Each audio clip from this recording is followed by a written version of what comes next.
Knee pain, back pain, shoulder pain, ఎటువంటి మొండి నొప్పులనైనా తగ్గించే clinic Indo British advanced pain clinic. Notification వచ్చిన తర్వాత ఇప్పటికే కమిషనరేట్ పరిధిలో రౌడీ షీటర్లు కావచ్చు, ఎలక్షన్ సంబంధించిన పూర్తి ఏర్పాట్లు, సమస్యాత్మకమైన పోలింగ్ కేంద్రాలను పరిశీలిస్తున్నారు రామగుండం కమిషనర్. మనతో పాటు రామగుండం పోలీస్ కమిషనర్ ఉన్నాడు. ఒకసారి సార్తో మాట్లాడిద్దాం. సార్ నమస్తే. సార్ నమస్తే. చాలా హాట్గా ఉంది. యాక్చువల్ పోలీస్ కమిషనరేట్ రామగుండంలో ఈ నోటిఫికేషన్ వచ్చిన తర్వాత ఏమేమి యాక్టివిటీస్ పోలీస్ తరఫు నుంచి చేయాలి, తర్వాత ఏ విధంగా మనము ఈ పోలింగ్ని సజావుగా సాగించుకోవడానికి ఎలాంటి చర్యలు తీసుకోవాలి, అన్ని చర్యలు తీసుకుంటున్నాము. దాంట్లో భాగంగా మనకు ప్రాణహిత బార్డర్లో మనకు అక్కడ మహారాష్ట్ర బార్డర్ ఉంది, గచ్చిరోలి డిస్టిక్ ఉంది. మీకు తెలుసు ఆ గచ్చిరోలి డిస్టిక్ మహారాష్ట్ర ఆ ఏరియా మొత్తము మావోయిస్ట్ ఇన్ఫెస్టెడ్ ఏరియా ఉంది. చాలా వరకు అక్కడ ఎక్స్చేంజ్ ఆఫ్ ఫైర్స్ జరుగుతూ ఉంటాయి. మనకు బార్డర్ ఉంది కాబట్టి దాని నుంచి అలాంటి మావోయిజం యొక్క ఎఫెక్ట్ ఇక్కడ ఈ పోలింగ్ స్టేషన్స్లో కానీ మన ఏరియాలో ఉన్న పోలింగ్ స్టేషన్స్లో చూపించకూడదు, అలాంటిది ఉండనేకూడదు అనే ఉద్దేశంతో వచ్చిన వీక్లోనే మనం ఒక మంచి operations, area domination operations, combing operations, తర్వాత కార్డన్ అండ్ సర్చ్ ఆపరేషన్స్, దాని తర్వాత ఆ యొక్క ప్రాణహిత బార్డర్ మొత్తం కూడా మనకు ఎన్ని ఫెర్రీ పాయింట్లు ఉన్నాయి అంటే అక్కడ నుంచి ఫెర్రీ పాయింట్లలో అంటే పడవలో వచ్చి ఇక్కడ తలదాచుకోవడానికి, ఇక్కడ మన ఫారెస్ట్లో మన ఏరియాలో తలదాచుకోవడానికి ఏమైనా యాక్టివిటీ చేయడానికి ఆస్కారం ఉన్న అన్ని ఫెర్రీ పాయింట్స్ 12 ఉన్నాయి.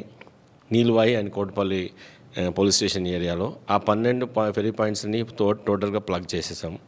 అక్కడంతా మన ఇన్ఫర్మేషన్ సిస్టమ్ ఉంది, మనము రెగ్యులర్ మూమెంట్ కనబడుతుంది. ఆ మూమెంట్లో కంటిన్యూగా చేస్తూనే ఉన్నాము. అదే కాకుండా ఈ ఫిజికల్ సర్విలెన్సే కాకుండా మనము ఎలక్ట్రానిక్ సర్విలెన్స్, ఆకాశం నుంచి మనకు ఒక డ్రోన్, కమిషనరేట్కి ఒక డ్రోన్, పెద్ద డ్రోన్ ఉంది. ఆ డ్రోన్ ఒక పెద్ద ఈగల్ లాగా మొత్తం ఆ ఏరియాని మొత్తం స్కాన్ చేస్తూ దాన్ని తిప్పడం జరుగుతుంది.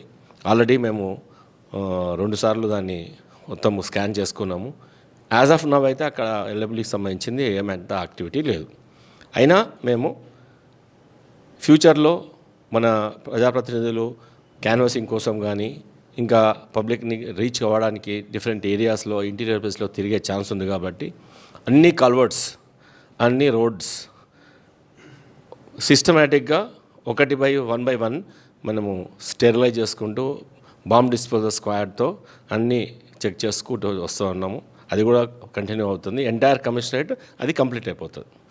అదే కాకుండా critical polling stations, polling locations మాకు ఇంకా ఇప్పుడు అరౌండ్ 85 వరకు 81 వరకు వస్తున్నాయి. ఇంకా దాన్ని కమింగ్ కొన్ని వీడియో కాన్ఫరెన్స్ల వల్ల కానీ, దాని తర్వాత ఇంకా వచ్చే కలెక్టర్ గారు, తర్వాత ఇక్కడ కలెక్టర్ గారు చూసి ఇంకా తగ్గే ఛాన్స్ ఉంది.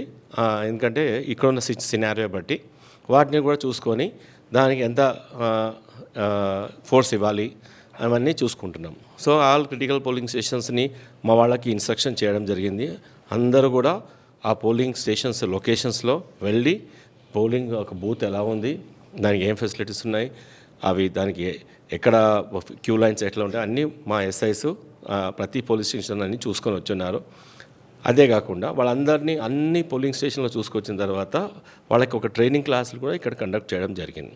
అందరు కూడా right from SI level onwards to DCP నా వరకు కూడా నేను అక్కడ ఉన్నాం. Training class day long training class అయింది. మన సెక్యూరిటీ ఎలా ఇవ్వాలి, రూట్ని ఎలా పట్టలు చేయాలి, ఏదైనా దొమ్మి కానీ ఏదైనా గడబడి జరిగితే ఎంత ఫాస్ట్గా మూవ్ అవ్వాలి అలా చూసుకొని, దాని తర్వాత ఇంకోటి ఇది కాకుండా కమ్యూనికేషన్ సిస్టమ్ను కూడా డెవలప్ ఎట్లా చేసుకోవాలని కూడా తెలుసుకున్నాం. ఎక్కడ షాడో ఏరియా మనం ఉందని చూసుకున్నాం. అది కూడా ఇంకా కొద్దిగా చేయాల్సి ఉంది. అదే కాకుండా ఇప్పుడు రెవెన్యూ డిపార్ట్మెంటు ప్లస్ మన పోలీస్ డిపార్ట్మెంట్లో counter parts SI and MRO and DSP and RDO వీళ్ళందరినీ కూడా నా ఆధ్వర్యంలో నా ఆఫీస్లోనే వాళ్ళకి ఒకరికొకరు కోఆర్డినేషన్ చేసుకోవడానికి అదొక మీటింగ్ కండక్ట్ చేసాము. అదే కాకుండా మన కలెక్టర్స్ అందరూ కూర్చొని, మా డీసీపీలు అందరూ కూర్చొని అదొక మీటింగ్ కండక్ట్ చేసుకున్నాము, ఆ కోఆర్డినేషన్ మీటింగ్. ఇది కాకుండా మాకు ఒక బార్డర్ స్టేట్ బార్డర్ ఉంది అంటే సార్ ప్రధానంగా ఈ తెలంగాణ మహారాష్ట్ర సరిహద్దులో రీసెంట్ ఎన్కౌంటర్ జరిగింది. తదనంతరం వెంటనే IG Srinivasulu it the same time అక్కడ డిఐజీలు సమావేశమైనారు. ఏంది సార్ స్పెషల్ ఏంది ఆ మూమెంట్?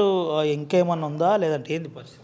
యాక్చువల్గా ఫస్ట్ నేను కండక్ట్ చేశాను ఇక్కడ. ఆ ఎన్కౌంటర్ కాకన ముందు మేము ఇక్కడ inter state border meeting conduct చేసాము. ఎన్టీపీసీలో మీరు చూసారు ఆల్రెడీ. కండక్ట్ చేసిన తర్వాత ఇక్కడ exchange of information, exchange of locations ఏంటి అనేది మొత్తం చూసుకున్న తర్వాత ఆ చూసుకున్న ఇన్ఫర్మేషన్ అయిన మీటింగ్ అయిన 4 రోజులకే అక్కడ ఎక్స్చేంజ్ ఆఫ్ ఫైర్ అయింది. After exchange of information there is exchange of fire. So exchange of ఫైర్లో మంచిర్యాల్, ఇంద్రవెల్లి, ఎంఐసి, చెన్నూరు దళం 2 దళాలలో ఉన్న మెయిన్ కాడర్, ఒక divisional committee cadre and area committee cadre eliminate అయిపోయారు. సో దాంట్లో భాగంగా మళ్ళీ వాళ్ళు పిలిచారు, మమ్మల్ని ఇన్వైట్ చేశారు ఇంకా కోఆర్డినేషన్ బాగుండడానికి. ఇక్కడ కొన్ని కన్సర్న్స్ అడిగారు వాళ్ళు. ఈ మొత్తం ప్రాణాయిత బార్డర్ అంతా మీరు బాగా చూసుకోండి. మీ ఎలక్షన్స్ ఉన్నప్పుడు మేమంతా కోమింగ్ ఆపరేషన్ చేస్తున్నాము, మాకు ఎలక్షన్స్ ఉన్నప్పుడు మీరు ఈ బార్డర్ని అంతా మీరు ప్రొటెక్ట్ చేయండి అని చెప్పి అట్లాంటి మ్యూచువల్ కోఆర్డినేషన్ అయింది. సో మ్యూచువల్ కోఆర్డినేషన్లో మేము ఇంకా చాలా పాయింట్స్ మనం డిస్కస్ చేసాము. అది I cannot reveal it. So అది నడుస్తూ ఉంది. అదే సార్ తెలంగాణ పోలీసుల పక్కా సమాచారంతో అక్కడ ఎన్కౌంటర్ జరిగింది. తెలంగాణ పోలీసుల సగం తలకాయ నొప్పి తగ్గిపోయిందని అంటే ఇక అది ఎక్స్చేంజ్ ఆఫ్ ఇన్ఫర్మేషన్ ఉంటుంది. ఎక్స్చేంజ్ ఆఫ్ ఇన్ఫర్మేషన్లో ఎక్స్చేంజ్ ఆఫ్ ఫైర్స్ జరుగుతూనే ఉంటాయి, దాంట్లో డౌట్ లేదు. అది తెలంగాణది కావచ్చు, అక్కడ నుంచి కావచ్చు, ఎక్కడ నుంచి కావచ్చు, మోస్ట్లీ ఏదైనా ఉండొచ్చు. ఎట్లుంది సార్ అంటే ఇప్పుడు తెలంగాణలో అంటే మన కమిషనరేట్ పరిధిలో ప్రధానంగా ఈ ప్రాణాయిత బార్డర్ అంతా ఎక్కువగా ఉంది కాబట్టి భద్రాచలం నుంచి ఎగ్జిట్ వరకు ఏ విధంగా ఉంది సార్? అబ్జల్యూట్గా ఆ మావోయిస్ట్ సంబంధించి అబ్జల్యూట్గా నో ఇష్యూ. టోటలీ అంతా కంట్రోల్లో ఉంది. అంత ఇన్ఫర్మేషన్ మనకు టైం టు టైం వస్తుంది. మన కోమింగ్ పార్టీస్ అన్నీ మనకు తిరుగుతూ ఉన్నాయి. Total border is sealed. That I can say.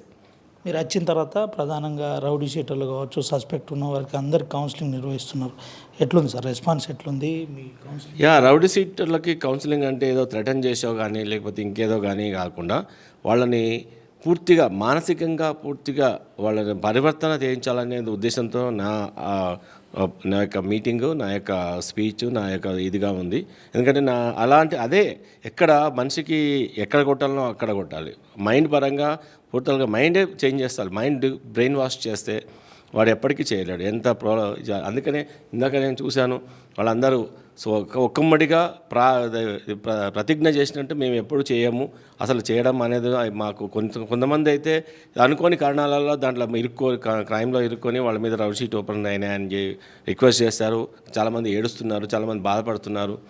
వాళ్ళకు కూడా తెలిసిపోయింది క్రైమ్ చేయడం వల్ల ఇంత అనర్థాలు ఉంటాయని. సో అవన్నీ ఇప్పుడు పరివర్తన చాలా బాగా ఫాస్ట్గా వస్తుందని అనుకుంటున్నా.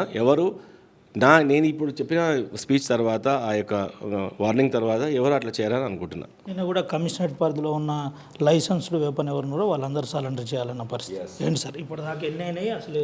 సో యాక్చువల్గా మనకు 69 లైసెన్సెస్ ఉన్నాయి. దాంట్లో 85 వెపన్స్ ఉన్నాయి. అన్నీ సరెండర్ చేశారు ఎక్సెప్ట్ మేము దాంట్లో ఎగ్జామ్షన్స్ ఉన్నాయి. ఇది బ్యాంక్ ప్రొటెక్ట్ చేయడానికి ఉండే సెక్యూరిటీ గార్డ్స్కి ఎగ్జామ్షన్స్ ఉన్నాయి. దాని తర్వాత పోలీస్ ఆఫీసర్కి 2 ఉన్నాయి. ఒక అతను లైసెన్స్ తీసుకున్నాడు కానీ గన్ కొనుక్కోలేదు. అది ఎగ్జామ్షన్ అది కొనుక్కోలేదని మిగతా అన్నీ డిపాజిట్ అయిపోయినాయి, దాంట్లో డౌట్ లేదు. ఈవెన్ పోలీస్ ఆఫీసర్కి ఉన్నాయి కూడా డిపాజిట్ చేసేస్తున్నాం. రామగుండం కమిషనరేట్ పరిధిలో ఉన్న ప్రజలకు అదేవిధంగా రాజకీయ నాయకులకు కమిషనర్ శ్రీనివాసులు ఏం సందేశం ఇవ్వబోతున్నారు? పక్కా మీ ప్రొటెక్షన్ మా బాధ్యత, మీ యొక్క భద్రత మా బాధ్యత, మీ భద్రత మా బాధ్యత. సో దాంట్లో భాగంగానే మేము రాత్రి మగళ్ళు officer right from the home guard to CP వరకు మేము చేస్తున్నాము. మీరు ప్రశాంతంగా ఫ్రీడమ్ అంత ఇండిపెండెంట్గా మీ కాన్షియస్ ప్రకారము మీరు ఈ యొక్క ఓటు హక్కును వినియోగించడానికి అన్ని ఏర్పాట్లు, అంత భద్రత యాక్టివిటీస్ మేము చేస్తాం కూడా. ఇది పరిస్థితి. ప్రధానంగా ఇప్పటికే అన్ని రకాల భద్రతకు మేము సిద్ధంగా ఉన్నాం. ముఖ్యంగా మీ భద్రత మా పూర్తి స్వేచ్ఛ, మీరు స్వేచ్ఛాయుతంగా అన్ని రకాల స్వేచ్ఛను కాపాడుకునే విధంగా ప్రశాంతమైన వాతావరణంలో పోలింగ్ జరిగే విధంగా ఓటును వినియోగించుకునే విధంగా మేము ప్రయత్నం చేస్తున్నాం. ఆంధ్ర మహారాష్ట్ర సరిహద్దుల్లో పూర్తిగా ఒకరినొకరు ఇన్ఫర్మేషన్తో పాటు టెక్నాలజీని కూడా వాడే ప్రయత్నం చేస్తున్నాం. ఆ మావోయిస్టు ప్రాబల్య ప్రాంతం లేదు, ప్రస్తుతానికి మావోయిస్టు మూమెంట్ కూడా లేకుండా అన్ని జాగ్రత్తలు తీసుకుంటామని చెబుతున్న పరిస్థితి కనబడుతుంది. రౌడీ షీటర్లతో పాటు అందరూ కూడా సత్ప్రవర్తనగా ఉండాలి, వారికి సంబంధించిన ఏ అంశం ఉన్నా మాకు సమాచారం ఇవ్వాలని రామగుండం కమిషనర్ శ్రీనివాస్ చెబుతున్న పరిస్థితి కనబడుతుంది. కెమెరా సుమంతరావు, అవినాయక్, RTV, ఆదిలాబాద్ నుండి. మరిన్ని వీడియోస్ కోసం ఛానల్ ని సబ్స్క్రైబ్ చేయండి, లేటెస్ట్ అప్డేట్స్ కోసం వాట్సాప్ ఛానల్ ని ఫాలో చేయండి అండ్ లింక్ డిస్క్రిప్షన్ లో ఉంది.